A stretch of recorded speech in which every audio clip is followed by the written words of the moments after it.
आज हम लोग पढ़ने वाले हैं साल 2024 में सोशल साइंस का जो बिहार बोर्ड ने बिहार बोर्ड ने जो मॉडल पेपर जारी किया था सोशल साइंस का, एक एक प्रश्न ऑब्जेक्टिव क्वेश्चन सभी लोग ध्यान से देखेंगे। ठीक है, अभी तक हम लोगों ने 2020 से लेकर के 2023 तक कंप्लीट कर लिया है, याद रखिएगा। आज 24 कर रहे हैं, कल 25 करेंगे, परसों सरस्वती पूजा मनेगा, उसके बिहान बेला से फिर 26 से शुरू कर देंगे। ठीक है, फिर अभी हिंदी और संस्कृत का बाकी है, याद रखिएगा। ठीक है, चलिए एक एक क्वेश्चन जिस तरह रोज होता है, जिसका आंसर आपको पता होगा आप भी बताएंगे, जिसका आंसर नहीं पता होगा हम बताएंगे। ठीक है, चलिए कभी भी कोई भी क्वेश्चन आए तो कहीं खास करके जो समझ में आए उसका ऑप्शन जरूर पढ़िए। ठीक है, निम्नलिखित में से कौन, यानी इनमें से कौन जैविक संसाधन नहीं है? जैविक संसाधन नहीं है। अच्छा बताइए, क्या ये जैविक संसाधन है? मछली। सिंपल भाषा में जैविक माने जान होना चाहिए। पेड़ पौधे जो बिल्कुल होता है, मानव में भी होता है। ये एक अजैविक संसाधन है, मिट्टी, याद रखिएगा। ऑप्शन नंबर बी हो जाए। ठीक है, आगे बढ़ते हैं।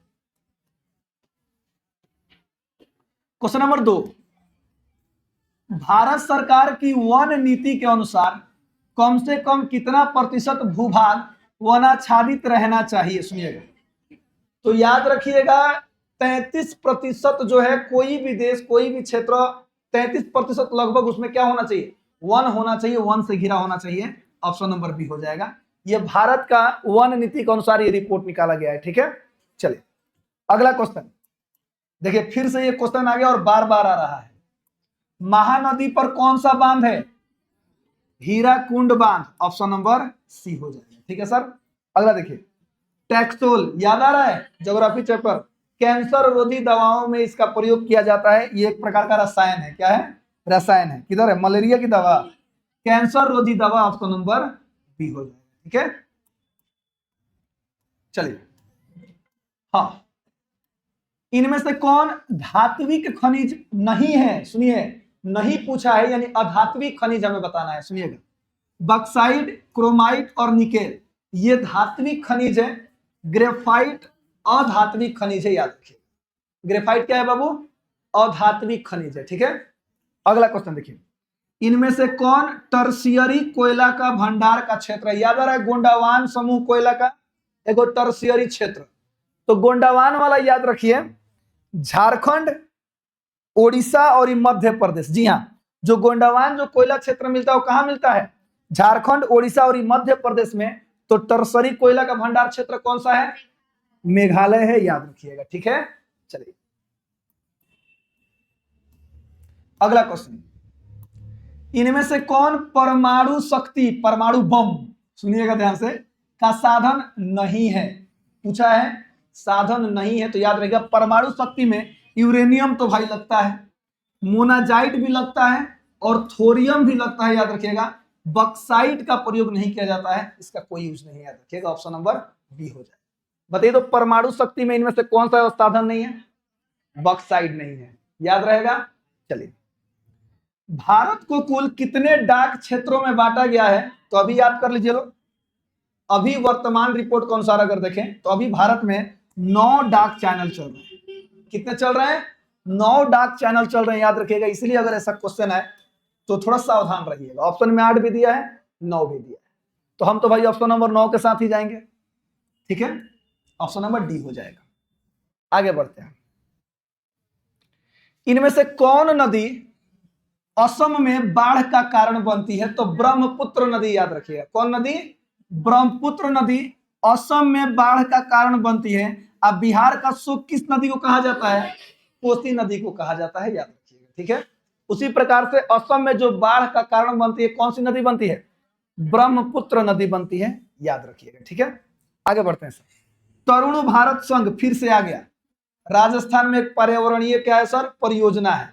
ठीक है, जो नदियों से संबंधित है। वहां पर तरुण भारतीय संघ एनजीओ का संबंध किस राज्य से है? राजस्थान से है। ऑप्शन नंबर डी हो जाए। ठीक है, चलिए अगला क्वेश्चन, इनमें से किसका उपयोग इलेक्ट्रिक उद्योग में होता है? इलेक्ट्रिक उद्योग में होता है, याद रखिएगा। देखिए, मैग्नीज का नहीं होता है और बॉक्साइट का भी नहीं होता है। अभ्रक का उपयोग इलेक्ट्रिक में किया जाता है। तो इनमें से सभी टिक मत कीजिए गलती से भी, ठीक है। ऑप्शन नंबर ए हो जाएगा। आगे बढ़ते हैं। इंद्रपुरी जलाशय परियोजना अपने बिहार में है। कहाँ है? अपने बिहार में है। जब झारखंड और बिहार अलग हो रहा था ना, जब झारखंड और बिहार अलग हो रहा था, तो सोन नदी को लेकर के, उस परियोजना को लेकर के, उस पर किसको कितना क्षेत्र मिलेगा, तो वहां पर इसको लाया गया। किसको? इंद्रपुरी जलाशय परियोजना। तो कहां पर दे दिया गया? बिहार में। तो ऑप्शन नंबर बी हो जाएगा, याद रखिएगा, ठीक है। याद रहेगा, इंद्रपुरी जलाशय कहां है? बिहार में है। अगला क्वेश्चन, असाधारण पौधों के लिए, असाधारण पौधे माने वैसे पौधे जो कि तनिक कमजोर हैं, या फिर जिनमें कोई बीमारी लग गई है, या फिर कोई कोई कोई माने कोनो ऐसा पौधा है जो खत्म होने का कारण पर है, ये भी समझ सकते हैं। सुनिएगा, के लिए तैयार की गई पुस्तक का नाम रेड बुक है। कौन सा बुक है? Red book. कौन? Red book. Option number D हो जाएगा, याद रहेगा। चलिए अगला क्वेश्चन, निम्नलिखित में से कौन रबी फसल नहीं है? रबी फसल नहीं है। गेहूं है, चना है, सरसों भी रबी में आता है, चावल नहीं। एक खरीफ फसल का उदाहरण है। किसका उदाहरण है? खरीफ फसल का उदाहरण है। भारत का सबसे ज्यादा जो खाद्यान्न फसल है, सबसे ज्यादा कौन सा है? चावल है। कल आया था क्वेश्चन, याद रखिएगा। अगला क्वेश्चन, सीमेंट उद्योग का कच्चा माल रोज आया है। कौन पत्थर? चूना पत्थर। Option number A. एगो शेर भी मारे थे कल ना जी। चलिए, हाँ, कोंकण रेल परियोजना का संबंध किस राज्य से है? तो याद रखिएगा सर, कोंकण रेल एक प्रकार का ट्रेन है या फिर एक परियोजना है, जिससे जो महाराष्ट्र से चलती है और गोवा होते हुए कहां को जाती है? केरल को जाती है। तो क्या होगा इसका ऑप्शन? इनमें से सभी। याद रहेगा, कोंकण रेल परियोजना का संबंध किस राज्य से है? महाराष्ट्र से भी है, गोवा से भी है, केरल से भी है। महाराष्ट्र से चलती है, गोवा होते हुए कहां को जाती है? केरल को जाती है, ठीक है, याद रखिएगा। देखो इसमें ना कोनो खूब ध्यान से देखो तरह, याद रखो। कितना भी बतियाओ महारान बा, कितना भी खूब ध्यान से देखे महारान बा, आएगा एग्जाम में प्रश्न, याद रखिएगा। मत देखिए जिसको नहीं देखना है। देखिए 1992 में रियो डी जेनेरो का नाम आएगा तो पृथ्वी शिखर सम्मेलन, याद रखिएगा, ठीक है। पृथ्वी शिखर सम्मेलन, शिखर सम्मेलन याद रखिए, ठीक है। पृथ्वी शिखर सम्मेलन, ओके। ऑप्शन नंबर बी हो जाएगा। एक और क्वेश्चन पूछता है, पृथ्वी शिखर सम्मेलन रियो डी जेनेरो में कब हुआ था? 1992 में, ये भी याद रखिए, ठीक है। अगला क्वेश्चन, भारत में सर्वाधिक जलोढ़ मिट्टी पाई जाती है, याद रखिए। कौन सा मिट्टी पाई जाती है? जलोढ़ मिट्टी। भारत में सर्वाधिक कौन सी मिट्टी पाई जाती है? जलोढ़। ऑप्शन नंबर सी हो जाएगा। आगे बढ़ते हैं, भारत में पहला जल विद्युत संयंत्र कहां लगाया गया था? तो दार्जिलिंग में लगाया गया था, याद रखिए। कहां? दार्जिलिंग जी, सॉरी, दार्जिलिंग। दार्जिलिंग कहां? अरे भाई सुनो, डार्लिंग का मतलब प्यारा या प्यारी होता है। हमारी जो बेटी है ना छोटी छोटी, उन दोनों को हम डार्लिंग बुलाते हैं। जी हाँ, वो लोग भी हमको डार्लिंग बुलाते हैं। आप लोग हमारे डार्लिंग हैं, हम आप लोगों से बहुत प्यार करते हैं। यहाँ देखिए sir, hello darling, look at the board. बताइए, बिहार में उर्वरक कारखाना का नाम आएगा तो बरौनी। उर्वरक कारखाना का नाम आएगा तो बरौनी। ऑप्शन नंबर, अच्छा सी, हमारा बुझेगा नहीं। आगे बढ़ते हैं, चलिए। निम्नलिखित कारकों में कौन सूखे के लिए जिम्मेदार है? ऑप्शन क्वेश्चन आ जाए तो मजा आ जाए।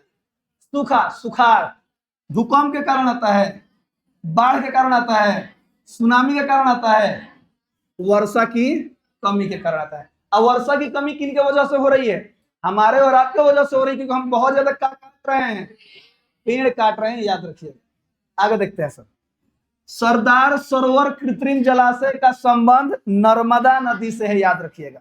बताइए, सरदार सरोवर कृत्रिम जलाशय किस नदी में बनाया गया है? नर्मदा नदी। ऑप्शन नंबर ए हो जाएगा, याद रहेगा। चलिए क्वेश्चन नंबर 23, जून 2023 में भारत में कौन सा चक्रवात आया था? ये करंट अफेयर का क्वेश्चन है सर, याद रखिएगा। बिपरजॉय, ऑप्शन नंबर बी हो जाएगा, जिसका संबंध शायद हिंद महासागर में आया था, उसी में चक्रवात समुद्र के ऐसे लहरें गोल गोल ना होला वो उठा था, याद रखिएगा। हाँ ऐसे ही है, माने याद रखिएगा जून 2023 में भारत में कौन सा चक्रवात आया था? बिपरजॉय। बुलबुल मत बोले लो, एक थी बुलबुल बुलबुल बोली सुन बाबुल, याद नहीं रखना है, ठीक है, याद भी नहीं रखना है, क्या रखना है? बिपरजॉय। चलिए, पृथ्वी की सतह पर सबसे पहले पहुंचने वाली भूकंपीय तरंग, सबसे पहले प्राथमिक फॉर पी, याद रखिएगा। अगला क्वेश्चन, संचार का सबसे लोकप्रिय साधन क्या है? मोबाइल ही टिक कीजिएगा, याद रहे, किताब में पढ़बो तो हर तरह के दिखाई दी। ऑप्शन नंबर बी मोबाइल, याद रहेगा। जमाना जैसे जैसे बदला है, लोगों का जुड़ने का कारक भी वैसे वैसे क्या हो चुका है? बदल चुका है, याद रखिएगा। आगे बढ़ते हैं। कलकत्ता कॉरपोरेशन एक्ट किसके शासनकाल में पारित हुआ था? बताइए, बंगाल विभाजन कौन कराया था? कर्जन कराया था ना, तो ये भी याद रखिएगा, Kolkata corporation act Lord Curzon के शासनकाल में पारित हुआ था, ठीक है, ऑप्शन नंबर ए हो जाएगा। अगला क्वेश्चन, यूरोप में राष्ट्रवाद की शुरुआत फ्रांसीसी क्रांति की देन है, याद रखिएगा। कहां से शुरू हुई थी? फ्रांस से हुई थी, ऑप्शन नंबर ए। अगर ये सब क्वेश्चन गलती करके आइएगा तो कितना गलत बात है। क्वेश्चन नंबर अगला, जर्मन राइन राज्य का निर्माण नेपोलियन बोनापार्ट ने किया था, याद रखिएगा। किसने किया था? नेपोलियन, है कि नहीं जी?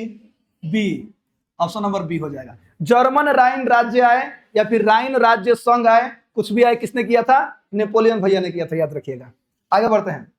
अप्रैल थीसिस लेनिन ने लिखा था, किसने लिखा था? लेनिन। कौन? लेनिन का एक और काम बताइए, कोई नीति लगाया था? नई आर्थिक नीति। डेट बताइए? 1921। वाह भाई वाह, पढ़ो लो, तो बिहार बोर्ड सोचेगा कि कहां से क्वेश्चन पूछे।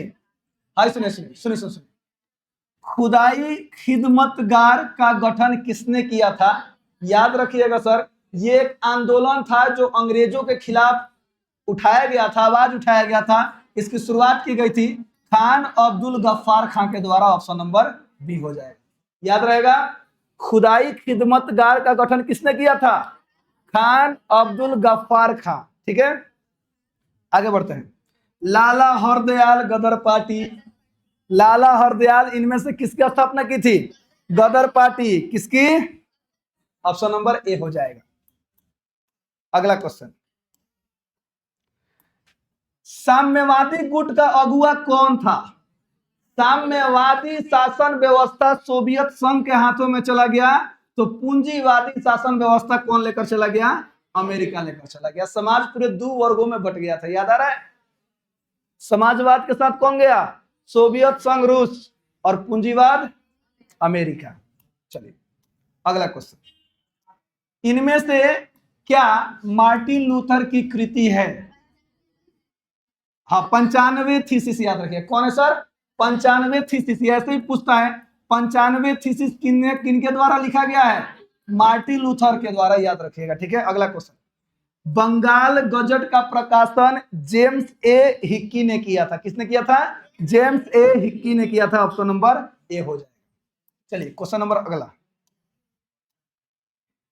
यूनान इनमें से किस देश के अधीन था? तो यूनान तुर्की के अधीन था, जाके देखिए, यूनान किसका अधीन था?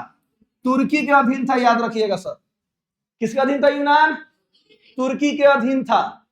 चलिए अगला क्वेश्चन, ब्रिटेन, फ्रांस, प्रसा, रूस, ये सभी किसके अधीन थे? ये सभी महाशक्तियां सब ऑस्ट्रिया के सपोर्ट में थे।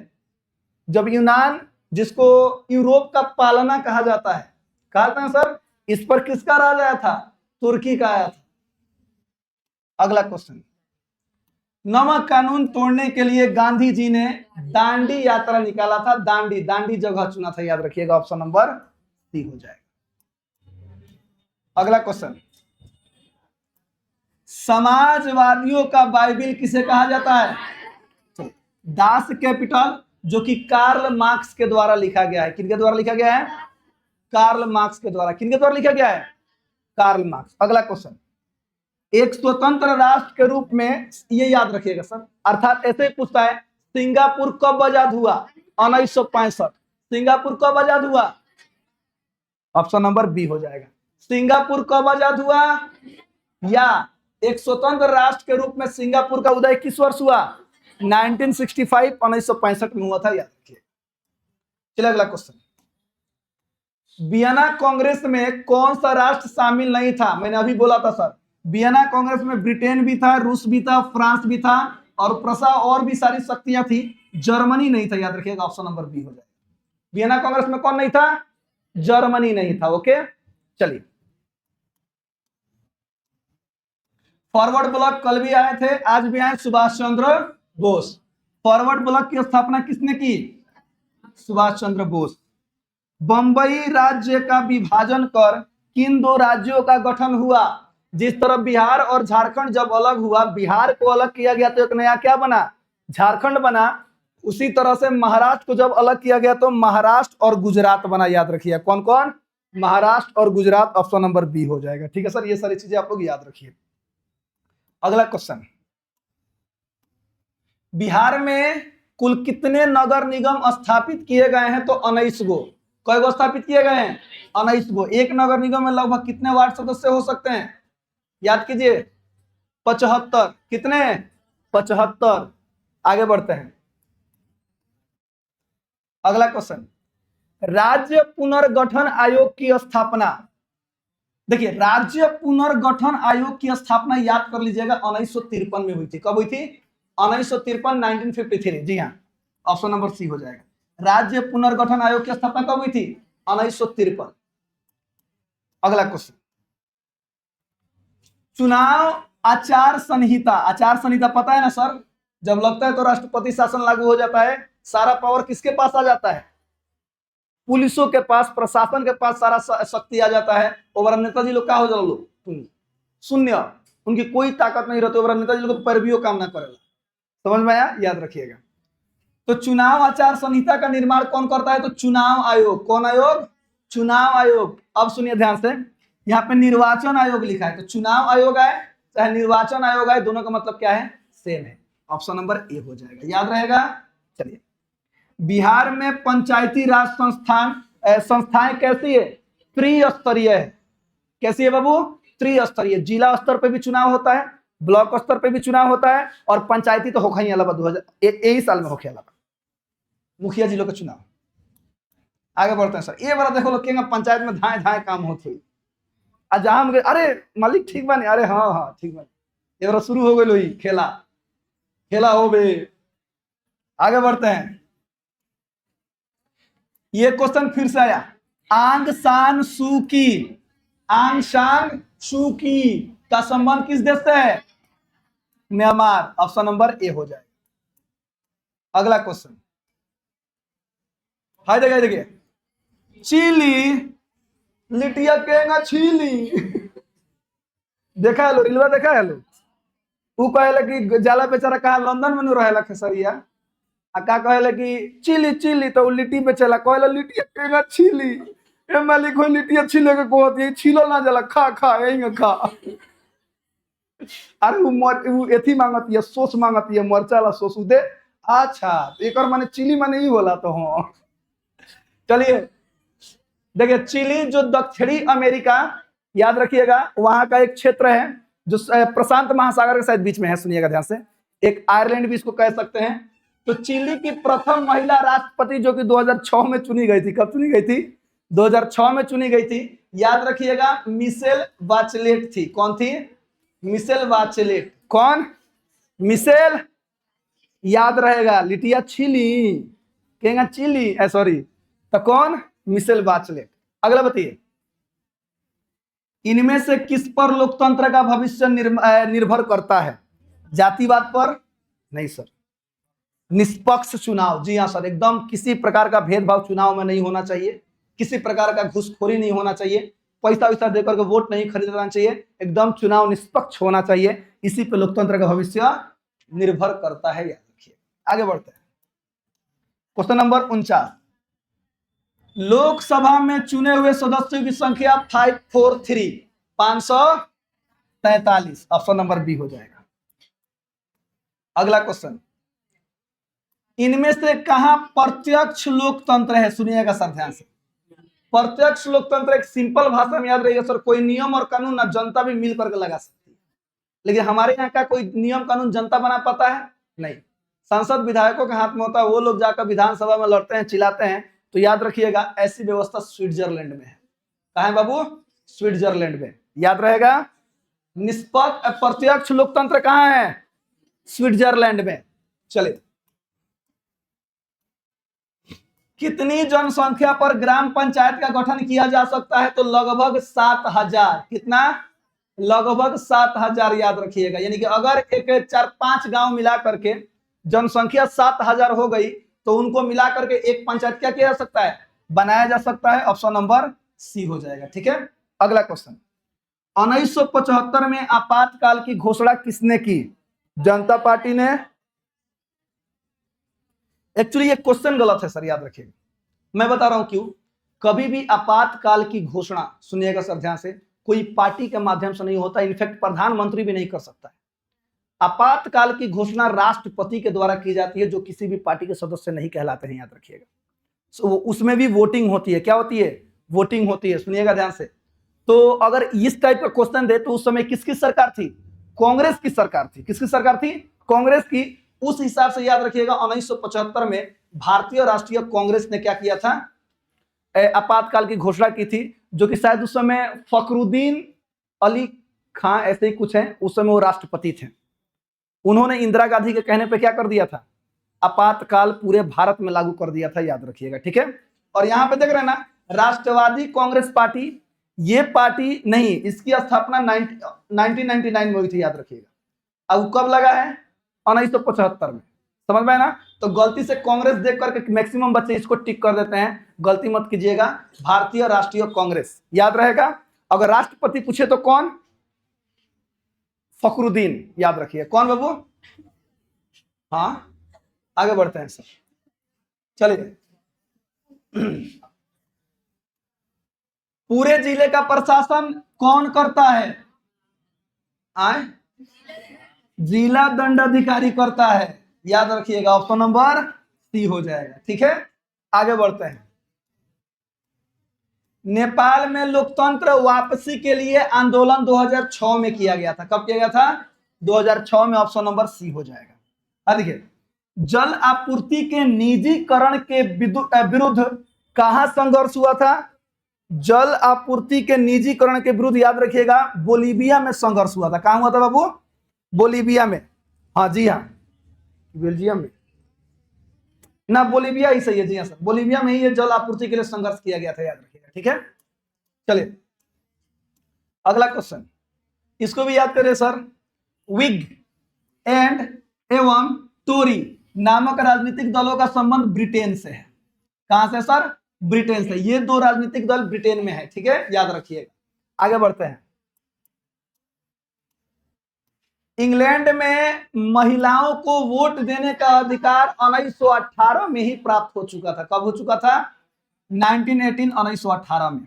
अगला क्वेश्चन, इनमें से क्या संघात्मक शासन व्यवस्था की विशेषता है? संघात्मक शासन व्यवस्था में दोहरी सरकार होती है, यानी कि एक सरकार के पास पूरी शक्तियां केंद्रित नहीं होती है। स्वतंत्र न्यायपालिका होती है। संविधान की सर्वोच्च, संविधान के रास्ते पे सभी लोग चलते हैं, इसलिए क्या हो जाएगा? इनमें से सभी। याद रहेगा। चलिए आगे बढ़ते हैं। पटना नगर निगम में कितने वार्ड हैं? वाह। अगला क्वेश्चन, भारतीय जनता पार्टी की स्थापना किनकी अध्यक्षता में हुई थी? जब भारतीय जनता पार्टी बनी थी, उसके सबसे पहले अध्यक्ष, याद रखिएगा, अटल बिहारी वाजपेयी थे, जो हमारे भारत के प्रधानमंत्री भी रह चुके हैं। चलिए अगला क्वेश्चन, परमाणु परीक्षण किनके प्रधानमंत्री की अवधि में हुआ था? अटल बिहारी वाजपेयी। याद रखिएगा। राष्ट्रपति कौन थे? एपीजे अब्दुल कलाम। बात लीक का है ना भाई कि परमाणु बम बनता है? अटल बिहारी वाजपेयी बियाह ना कर रहे, एपीजे अब्दुल कलाम बियाह ना कर रहे। नाऊ केहू से कहले, नाऊ केहू से कहले, अगर कहित लो तो पता बनो मेहरारू से के पेट में बात ना पचेला। उ काने काने एगो बात कही तो का कहबू ना नु तो ना धाय दे कह दिलो ओकरा बाद ए सुन ना फलानी एगो बात कह लिया कही तो से कहबू ना नु तो ना एहिंगा गांव भर के सब लोग जान जाई आ कहबू ना नु तो ना। याद रखिएगा, ठीक है। आगे बढ़ते हैं।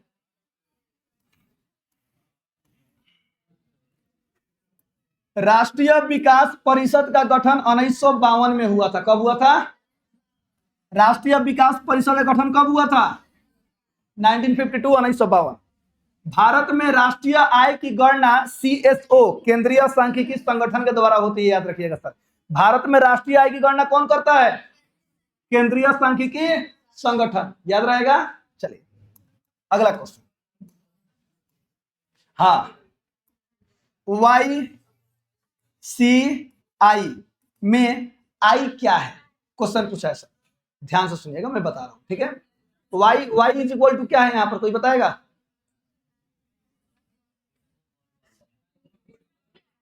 क्या है बताइए? राष्ट्रीय आय। क्या है? राष्ट्रीय आय। सुनिएगा, तो राष्ट्रीय आय क्या होता है सर? तो C plus I। C is equal to उपभोग। क्या होता है? उपभोग। और I is equal to investment, not income. याद रखिएगा। तो इन्वेस्टमेंट क्या होता है? निवेश। Option number B. ठीक है सर। ना तो देखिए, देखो मैक्सिमम बच्चे अगर अंग्रेजी देख के आई क्या है तो आई फॉर इनकम, तो आई फॉर इन्वेस्टमेंट भी दिया है। क्वांटिटी करबो चुरा जेबो।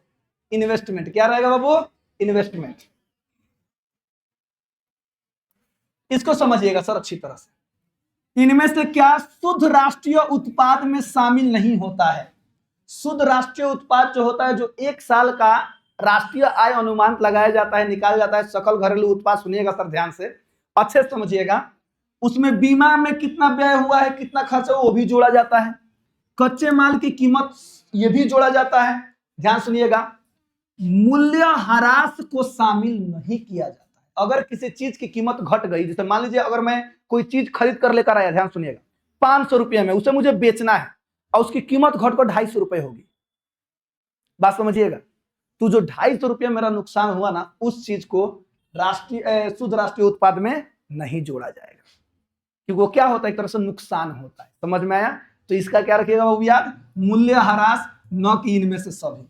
मैक्सिमम बच्चे इनमें से सभी के साथ चले जाते हैं। शुद्ध राष्ट्रीय उत्पाद में क्या हानि को रखा जाएगा? नहीं। ऑप्शन नंबर बी हो जाएगा मूल्य ह्रास। ठीक है। खनन किस में आता है सर?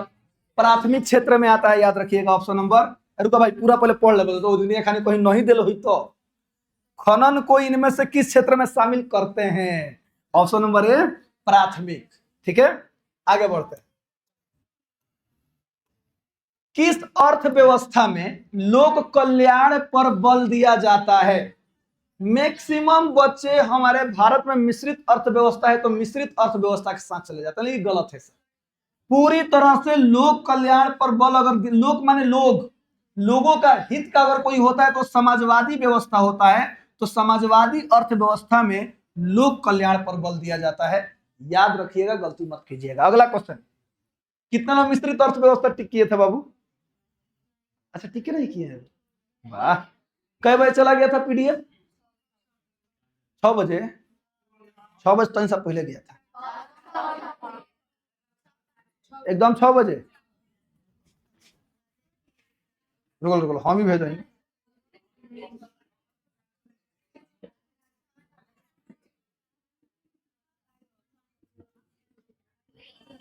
हम करिए ना 6 बजे तनी से आगे गए हुए, 6:04 में गया। इधर देखिए, इधर देखिए, इधर समाजवादी अर्थव्यवस्था में। याद रहेगा। चलिए आगे बढ़ते हैं। क्वेश्चन नंबर अगला, इसको समझिएगा सर क्या है। पारिश्रमिक का मतलब होता है किसी चीज के बदले कोई चीज। सुनिएगा ध्यान से। जैसे अगर कोई मजदूर मजदूरी कर रहा है तो उसको क्या मिलता है? वेतन मिलता है, पैसा मिलता है। अच्छे से सुनिएगा सर। कोई अगर व्यक्ति मजदूरी कर रहा है तो उसको क्या मिलता है? वेतन मिलता है, मजदूरी मिलती है। अगर हम जमीन हमारे पास खरीद रहे हैं तो हम जमीन के लिए क्या देते हैं? लगान चुकाते हैं, कर टैक्स भरते हैं। याद रखिएगा सर। और अगर अगर कोई व्यापारी दुकान खोल लिया तो उसका क्या उद्देश्य होता है? लाभ कमाना उद्देश्य होता है। तो अब आपको इसका आंसर पता चल गया होगा सर कि इनमें से क्या है जो पूंजी का पारिश्रमिक है। इनमें से क्या पूंजी का, अच्छा पूंजी का पारिश्रमिक, पूंजी माने पैसा से पैसा कमा के कौन देता है? ब्याज देता है। बात समझ में आया? पैसा से पैसा कौन बनाता है? ब्याज बनाता है। अगर हमें पैसा कमाना है तो सुनिएगा, मजदूरी करते हैं लोग, टैक्स भरते हैं लोग, पैसा ही जा रहा है। लाभ, लाभ मतलब कंपनी खोलते हैं तो लाभ कमाते हैं, लेकिन अगर पैसा किसी को ब्याज पे दे दिया जाए तो वह पैसा कमाकर हमें देता है, हमें कमाने की आवश्यकता नहीं होती है। बात समझ में आया ना? इसलिए ऐसा करो, ऐसा करो, अपने जीवन में इतना पढ़ो, इतना काबिल बनो कि तुम सोए रहो ना, तुम्हारे अकाउंट में क्या हो? पैसा क्रेडिट होता रहे, न कि डेबिट होता रहे। क्रेडिट मैंने सुना ना, अकाउंट में पैसा आते रहे, बनते रहे। याद रहेगा? चलिए, हाँ सर, काहे नहीं बनेगा सर, एकदम बनेगा। इधर देखिए, इनमें से क्या संस्थागत वित्त, संस्थागत नियम कानून से सरकार के माध्यम से पैसा लोन कहां से मिलेला? महाजन की, व्यापारी की, रिश्तेदार की, सहकारी बैंक वही तो ना दे रहा। फोन करबो तो ऐसा बात बतियाई उहे लोग मजबूरी तर लगे, खुद मजबूरी, तू ही खुद उनका के दे देबा कर्जा कि लो भाई तू ही ले ला हमरा। आगे देखिए, ये बड़ा समस्या वाला टॉपिक हो जाता है। आ ना देबो तो मुंह फुला ले लो।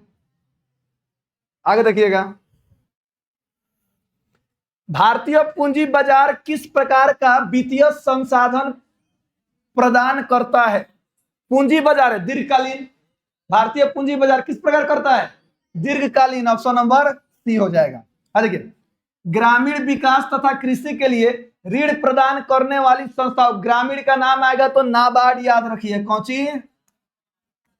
नाबार्ड। कोई इसका फुल फॉर्म बताएगा? National bank of agriculture and rural development. I know very well. अरे ताली तो बजा, ताली तो बजा। Thank you, thank you, thank you. अरे कोई क्या ताली क्या जरूरत है बाबू, ताली क्या जरूरत थी? है बाबू, ये सब हमने के याद रखे पड़ला, पता बा? हम लोग कंपटीशन का एग्जाम देने जाते हैं ना, केंगा केने से केंगा टाए दे पूछ दिन की सजाना होता है। इसलिए क्या मैंने बताया, कितना आसान है। देखिए, ए माने नेशनल, बी माने bank of agriculture, A R माने एग्रीकल्चर, ना ए माने एग्रीकल्चर, आर माने रूरल डेवलपमेंट। याद रखिएगा, ठीक है? चलिए, तो कौन? नाबार्ड। किधर है? ए सहकारी बैंक, भूमि विकास bank, NABARD. Option number C. चलिए अगला क्वेश्चन, भारत में सहकारिता अध्यक्ष बनी, भारत में सहकारिता कब? 1904। Option number B. आगे देखिएगा, विकसित देशों के कार्य बल का अधिकांश हिस्सा किस क्षेत्र में कार्यरत है? दुनिया में अगर किसी भी देश को विकसित बनाना है तो सेवा क्षेत्र को सामने आना पड़ेगा। याद रखिएगा सर, कौन सा क्षेत्र? सेवा क्षेत्र को ईमानदारी, निष्ठा और एकदम प्रबल रूप से उसको मजबूत करना पड़ेगा। याद रखिएगा, ऑप्शन नंबर सी हो जाएगा। अगला क्वेश्चन, कितना लोग विनिर्माण ठीक करेला? आगे बढ़ते हैं, भारत में नई आर्थिक नीति, उस दिन यही वाला क्वेश्चन था, याद आ रहा है? कब? 1991। ऑप्शन नंबर सी हो जाएगा। सुनिए, कृषि उत्पादों के प्रमाणन के लिए किस मानक चिन्ह का प्रयोग किया जाता है? Egg mark. कौन? हाँ देखिए, खनिज से संबंधित लोहा लकड़ समानोमान, ISI मार्क। सोना ओना, हॉलमार्क। खाए पिए ला सामान, अंडा वाला मार्क। कौन मार्क? Egg mark. ठीक है, चलिए, मानव पूंजी का प्रमुख घटक कौन है? भोजन भी है, स्वास्थ्य भी है, शिक्षा भी है, इनमें से सभी है। याद रखिएगा सर, इसका एकदम आसान है। अगला क्वेश्चन सुनिए, जवाहर रोजगार योजना कब लागू हुई थी? 1989। 1989, 79 ना 89। कब? 89। ऑप्शन नंबर बी हो जाएगा। आगे बढ़ते हैं सर, HDI मानव विकास सूचकांक कब शुरू की गई थी? 1990। कब शुरू की गई थी? 1990। वाह, ट्रिक मिल गया जी। अरे देखो, 1989, 1990। तो ये ट्रिक अप्लाई मत करियो लो, ना तो ये कहीं उठा के शुरू में पूछ दलस लास्ट में पूछ दलस, तो वही ना, माने याद रखिएगा क्या था। तो जवाहर रोजगार योजना कब लागू हुई थी? 1989। और HDI मानव विकास सूचकांक 1990। 78 नंबर, इनमें से कौन प्राथमिक क्षेत्र की क्रिया नहीं है? नहीं है। प्राथमिक क्षेत्र में वानिकी आता है, वन से संबंधित है, बगीचा वगैरह संबंधित, मछली पालन आता है, पशु पालन आता है, विनिर्माण नहीं आता है, तो ऑप्शन नंबर सी हो जाएगा। इनमें से क्या आवश्यकताओं के दोहरे संयोग की समस्या को हल करता है? आवश्यकताओं के दोहरे संयोग, तनी समझ लीजिए ध्यान से। कौन ऐसा चीज है जो हमारे पास रहेगा तो हम कहीं भी जाएंगे तो किसी से कुछ भी ले सकते हैं? खुद से सोचिए। पैसा, अगर हम पैसा लेकर चले जाएं सिवान, हमको जो चीज चाहिए ना वो चीज पैसा देकर के हम आसानी से ले सकते हैं। तो इसको दोहरे संयोग की क्या कहते हैं? समस्या कहते हैं। याद रखिएगा, आसानी से हल हो जाता है पैसा से, मुद्रा से।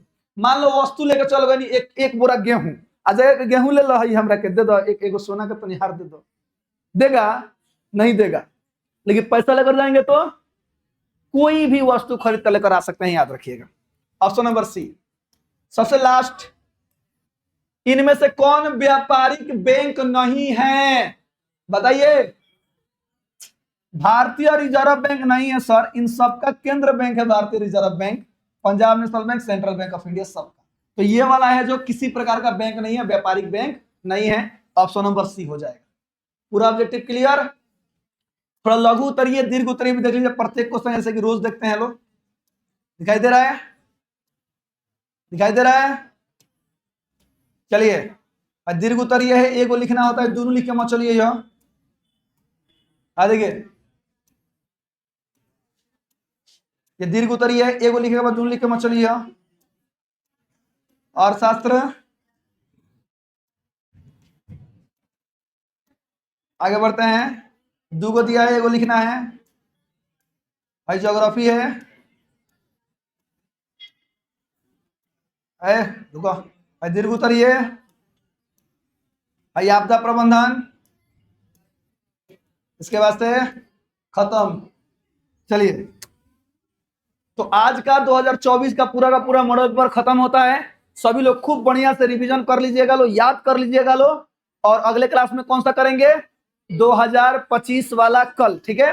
तब तक के लिए हंसते रहे, मुस्कुराते रहे, गाते रहे, गुनगुनाते रहे और हमेशा खुश रहिए। मिलते हैं कल इसी क्लास में यहीं पर, तब तक के लिए जय हिंद। ओके, चलिए।